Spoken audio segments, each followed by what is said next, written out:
అర్హులైన లబ్ధిదారులకు పట్టణంలో 2 సెంట్లు, గ్రామీణ ప్రాంతాలలో 3 సెంట్లు ఇళ్ల స్థలాలు ఇచ్చి 5 లక్షల రూపాయల ఆర్థిక సహాయం అందజేయాలని సిపిఐ నాయకులు జి ఈశ్వరయ్య డిమాండ్ చేశారు. పార్వతీపురం మన్యం జిల్లా కేంద్రంలో నిరసన ర్యాలీ నిర్వహించారు. ఇళ్ల స్థలాల దరఖాస్తులను అధికారులకు అందజేశారు.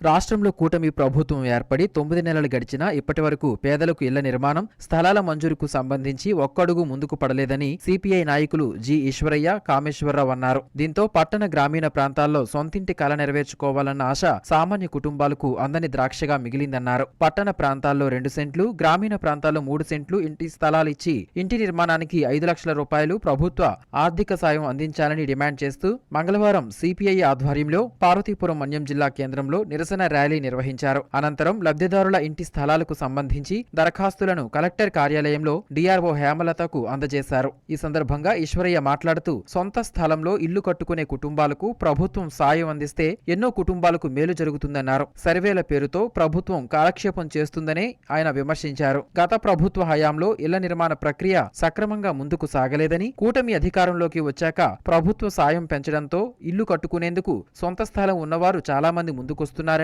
అన్నారు. ప్రభుత్వం సాయం అందిస్తే ఎన్నో కుటుంబాలకు మేలు జరుగుతుందన్నారు. పట్టణ ప్రాంతంలో 2 సెంట్ల ఇళ్ల స్థలం ఇచ్చి ఇంటి నిర్మాణానికి 5 లక్షల రూపాయలు ఇవ్వాలని గతంలో అనేక సార్లు అర్హులైన వారితో వ్యక్తిగత అర్జీలిచ్చే కార్యక్రమాన్ని చేపట్టారన్నారు. ఈ కార్యక్రమంలో సిపిఐ నాయకులు జీవన్, ఈవి నాయుడు, సూరయ్య, గోపినాయుడు తదితరులు పాల్గొన్నారు.